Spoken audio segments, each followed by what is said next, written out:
चरणों में मेरा प्रणाम। पन्ना धाम से पधारे हमारे ससुर जी भी हैं, श्री नंद कुमार शर्मा जी के चरणों में मेरा प्रणाम।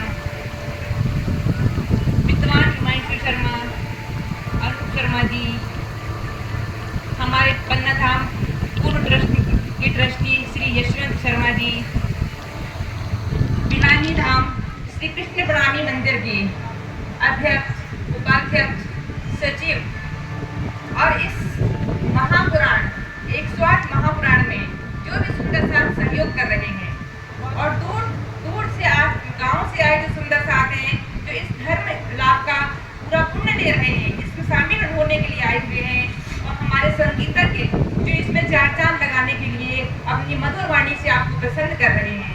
आप सभी के चरणों में मेरा कोटि कोटि प्रणाम। महामती प्राणनाथ जी की हमारे बिलानी धाम के जो महादेव जी हैं श्री प्रभुदयाल जी, हमारे दादा और मंच संचालन करने वाले मंच संचालक जी, आप सभी के चरणों में भी मेरा कोटि कोटि प्रणाम। महामती प्राणनाथ जी की वाणी से ही हम अपनी बात को शुरू करते हैं। श्री महामती कहे मोमिनो, देखो खोलो वाणी श्री प्राणनाथ। श्री महामती लाए धाम से वचन, जिनसे न्यारे न हुए चरण। जब हमने जब वाणी को पढ़ा है, हमारे यहाँ जो 108 महायज्ञ परायण बैठी हुई है, ये तारतम वाणी महामती प्राणनाथ जी कहते हैं कि इसको खोलना है, इसको पढ़ना है और इसको आत्मसात करना है। जब इस तारतम वाणी को पढ़ के आत्मसात करेंगे, तभी हमें अपने प्रियतम की पहचान होगी। तो तभी हम ये समझ पाएंगे कि निजानंद धर्म क्या है, महामती प्राणनाथ जी क्या है, परम धाम क्या है और कैसे हम ये खेल देखने आए हैं। ये वाणी घर में बताकर इसकी पूजा करने के लिए नहीं है, क्योंकि ये वाणी ही राजी महाराज का वांग्मय स्वरूप है। जो लोग मासूक सेज न आइया, कहीं सुनी ना बात, सुख अंग न लिए इन सेज के, ताई निष्फल गई रात। हमारे मासूक क्या है? ये तारतम वाणी जो राजी महाराज का वांग्मय स्वरूप है। इसके एक एक अंग से हमें धनी की उस सुख को, उस लज्जत को लेना है। तो वो लज्जत हमें कब मिलेगी, वो सुख हमें कब मिलेगा? जब इस वाणी का पठन पाठन करेंगे और इसे आत्मसात करेंगे। तो साथ जी अभी 6 दिन आपने इसका पूर्ण लाभ लिया। इस 108 परायण महायज्ञ में आपने तारतम वाणी का पठन पाठन किया, अपने धनी से, अपने प्रियतम से बातें की, क्योंकि वाणी में जो लिखा है ना, तो धनी हमसे बातें कर रहे हैं। अपनी माशूक से, अपने प्रियतम से बातें कर कर हमारे अंदर से मायावी विकार दूर हो जाते हैं। तो जब 108 महापरायण बैठी हुई है, तो 108 का निरूपण करना तो बनता है, क्योंकि संसार में लोग बात कहते हैं श्री श्री 1008, हम तो 1,08,000 कहते हैं, 1,00,00,000 कहते हैं, उसका कोई निरूपण है क्या?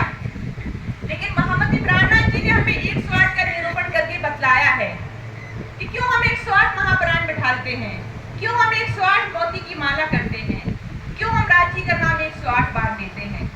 इस 108 की बड़ी महिमा है। महामती प्राणनाथ जी ने हमें वाणी में इसका निरूपण करते हुए बतलाया है कि संसार सागर के जितने भी जीव है ना, ये 9 प्रकार की भक्ति करते हैं, जिनको नवता भक्ति कहा गया है। ये तो आप सब जानते ही होंगे। अब इसका ज्यादा मैं विस्तार नहीं करूंगी, इसको संक्षेप में ही बताऊंगी, क्योंकि समय का अभाव है। नवता भक्ति करने वाले 3 गुण के लोग होते हैं, सतोगुण, रजोगुण और तमोगुण। क्योंकि जो संसार सागर ही त्रिगुणात्मक है, इस पूरे ब्रह्मांड में 3 गुणों के लोग हैं, सतोगुण, रजोगुण और तमोगुण। तो ये 3 गुणों के लोग मिलकर जब 9 प्रकार की भक्ति करते हैं, तो 9 से 27 पक्ष हो जाते हैं, और ये 27 पक्ष हमें स्वर्ग तक जाने का साधन बतलाते हैं। और सुंदरता जी विराट के माध्यम से आपने, महाराज जी ने भी बतलाया होगा, आपने सुना होगा कि स्वर्ग की पहुंच कहां तक है। हम जहां रह रहे हैं ये भूलोक है, इसके ऊपर भुवरलोक है जिसे पितृलोक कहा जाता है, और उसके भी ऊपर स्वर्गलोक है। कोई स्वर्गलोक बहुत भारी चीज नहीं है जिसको पाने के लिए इस कीमती मनुष्य तन को आप बर्बाद कर रहे हैं। तो जब नवता भक्ति 3 गुण वाले करते हैं तो 27 पक्ष की प्राप्ति करते हैं। और इस भक्ति को 3 प्रकार से किया जाता है, पुष्प, प्रवाह और मर्यादा। तो जब 3 प्रकार से हम इस भक्ति को करते हैं तो 27 या 81 पक्ष हो जाते हैं। और ये 81 पक्ष कहाँ पहुंचाते हैं? बैकुंठ तक जाने का साधन है। बैकुंठ अर्थात विष्णु भगवान का लोक। तो सुंदर साथ जी विराट के माध्यम से हम ये जानते हैं कि जब महाप्रलय होता है तो बैकुंठ का भी नाश हो जाता है, बैकुंठ भी लय हो जाता है, वो अखंड मुक्ति देने वाला स्थान नहीं है। इसमें 82वां पक्ष बल्लवाचार्य जी का कहलाता है, 83वां पक्ष पंचवासनाओं का कहलाता है, जो अक्षर धाम तक जिनकी पहुंच होती है, जो पंचवासनाएं कहलाती हैं। और इसके बाद जो 25 पक्ष हमारे परम धाम के हैं, इन 25 पक्षों को इसमें जब जोड़ दिया जाता है तो कितने पक्ष बनते हैं? 108 पक्ष बनते हैं। तो सुंदरता जी 25 पक्ष तो आप सब जानते होंगे, तो मेरे साथ बोलिए, धाम तालाब कुंजवन सो है, लहरे मांडिक बन की जो है, पश्चिम चुगान बड़ोबन कहिए, पुखराज जमुना जी दो लइए, 8 सागर 8 जमी के, ये 25 पक्ष हैं धाम धनी के। यह वो अखंड 25 पक्ष हैं जो हमें अखंड परम धाम के सुखों की लज्जत देते हैं, जो अखंड है, जो अविनाशी है, जो हमारा घर है। तो इस तरह वाणी के अंतर्गत महामती प्राणनाथ जी ने हमें 108 पक्ष का निरूपण करके बतलाया है कि क्यों ब्राह्मी संप्रदाय सिर्फ 108 पक्ष की ही बात करता है, क्योंकि हे साथ जी 108 पक्ष के ऊपर इस ब्रह्मांड में कुछ भी नहीं है। अब हम भागवत कथा की ओर चलते हैं। तो महामती प्राणनाथ जी वाणी में कहते हैं, जिन जानो शास्त्रों में नहीं, शास्त्रों में सब कुछ, पर जीव सृष्टि क्या जाने ही, जिनकी अकल है तुच्छ। तो जीव सृष्टि की अकल तुच्छ क्यों है? क्योंकि उनके पास तारतम्य का प्रकाश नहीं है। और जो ये भागवत ग्रंथ है ना, ये कोई साधारण ग्रंथ नहीं है। अभी महाराज जी ने हमें बताया है 6 शास्त्र, 4 वेद और 17 पुराण की रचना करने के बाद इन सब का सार जो 18वां पुराण है वो भागवत पुराण है। क्योंकि जब वेद व्यास जी ने 17 पुराण की रचना कर ली, वेदों की रचना कर ली, तो उनके गुरु नारायण जी आए, तो वो उन्होंने उनको ये सारे ग्रंथ दिखवाए, तो उन्होंने उनको बहुत डांटा और कहने लगे, तूने ये क्या किया? तूने तो इसके माध्यम से संसार के जीवों को कर्म कांड में बांध दिया। इन शास्त्रों के माध्यम से जीवों का उद्धार कैसे होगा?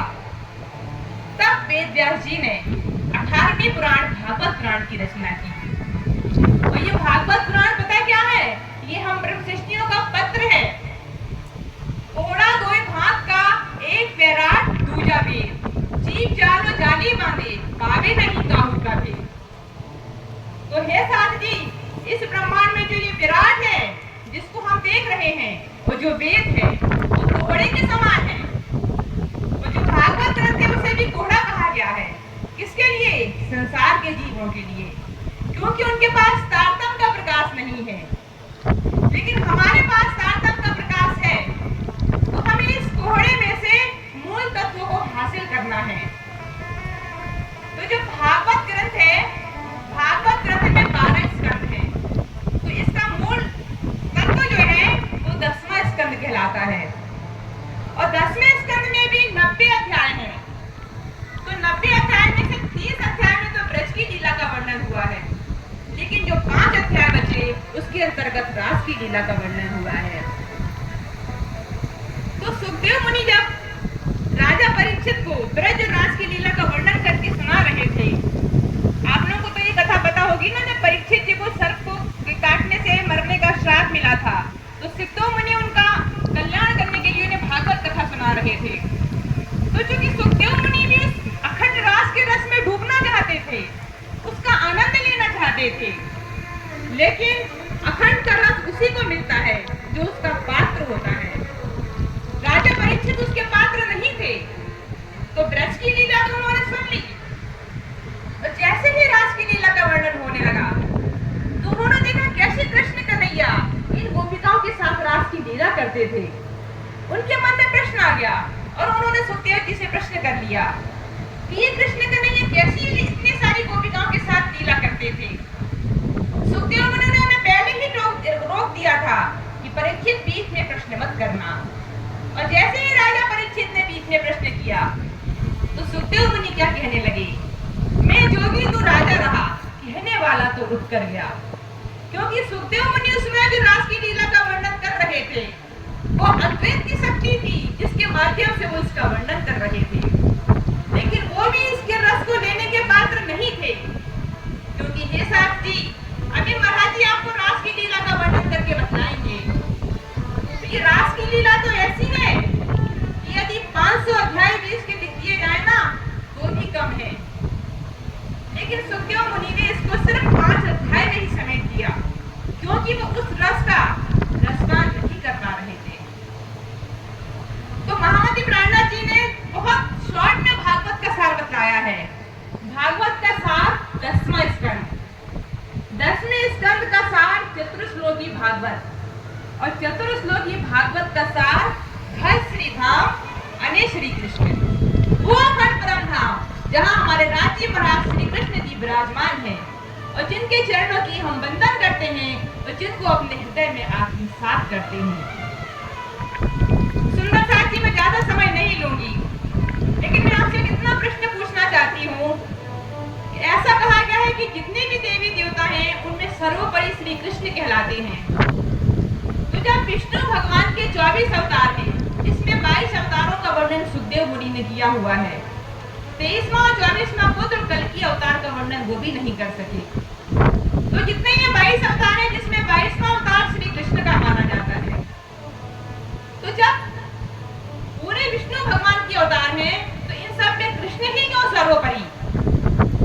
क्योंकि गीता में कहा गया है, एकोपि कृष्ण कृता नमामि दशा अस्मे की बभूतेन तुल्या दशा अस्मे की पुण्रेति जन्मा और कृष्ण प्रणामी न पुनर्जन्माय। अर्थात जो 10 अश्वमेध यज्ञ कर लेता है ना, वो स्वर्ग में देवताओं के पद का अधिकारी हो जाता है। लेकिन जो व्यक्ति एक बार सच्चे दिल से श्री कृष्ण के चरणों में प्रणाम कर लेता है, उसको 10 अश्वमेध यज्ञ करने से कहीं अधिक पुण्य मिलता है। और ये भी उन्होंने कहा है कि 10 अश्वमेध यज्ञ करने वाला को तो फिर से जन्म होता है, लेकिन कृष्ण के चरणों में एक बार प्रणाम करने से जीव जन्म मरण के चक्कर से मुक्त हो जाता है। श्री कृष्ण कन्हैया लाल की जय। तो कृष्ण की इतनी महिमा बताई गई है, तो 22 अवतारों में कृष्ण को ही क्यों इतना सर्वोपरि बताया गया है? विष्णु भगवान के और अवतारों को क्यों नहीं बताया गया? क्योंकि साथ जी, आपके पास कार्तवाणी का प्रकाश है, उससे आपका हृदय प्रकाशित है। आप अपनी अंतर्दृष्टि खोलिए और विचार करिए कि कृष्ण वही शक्ति है जिसने ब्रज में 11 वर्ष 52 दिन लीला की है और जिसके अंदर साक्षात अक्षरातीत में बैठकर उनके आवेश ने ब्रज की लीला में ब्रज की जो गोपिकाएं हैं उनको परमधाम के सुख दिए हैं। इसलिए कृष्ण की महिमा को इतना सर्वोपरि माना गया है। हमारे महामती प्राणनाथ जी जो साक्षात इंद्रावती जी हैं, उन्होंने अपनी ब्रह्म सृष्टियों को जागृत करने के लिए तारतम्यवाणी में एक एक रहस्य को खोलकर उजागर किया है।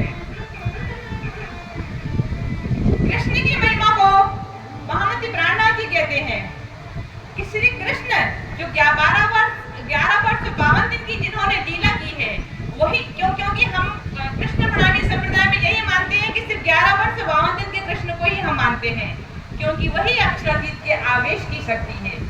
इसके बाद जो कृष्ण ने लीला की है वो विष्णु भगवान की शक्ति है, जिसको कृष्ण की श्रद्धा लीला कहा जाता है। तो ये साथ जी, इस वाणी के माध्यम से, इस भागवत ग्रंथ के माध्यम से हमारे महाराज जी जो कृष्ण की उस रास की लीला को जो अखंड योग माया के ब्रह्मांड में हुई है उसका रसपान करा रहे हैं। तो अपने आप को गोपी मानकर और उस कृष्ण कन्हैया के साथ उस अखंड रास की रमण का रस लीजिए और परमधाम के रस में सराबोर होइए। क्योंकि महामती प्राणनाथ जी ने बार बार अपनी ब्रह्मसृष्टियों को जागृत करने के लिए कहा है, निश्चित कहिए प्रेम सो जुगल स्वरूप के चरण, निर्मल होना याही सो और धाम वर्णन, इन निमित्त नरक विधि छूटिया और न कोई उपाय, भजन बिना सब नरक है, पच पच मरिए माने। बच्चे बच्चे करिए मार्केट। इन्हीं शब्दों के साथ मैं अपनी वाणी को विराम देती हूँ। बोलो श्री प्राणनाथ प्यारे की, कृष्ण कन्हैया लाल लाल की जय। परम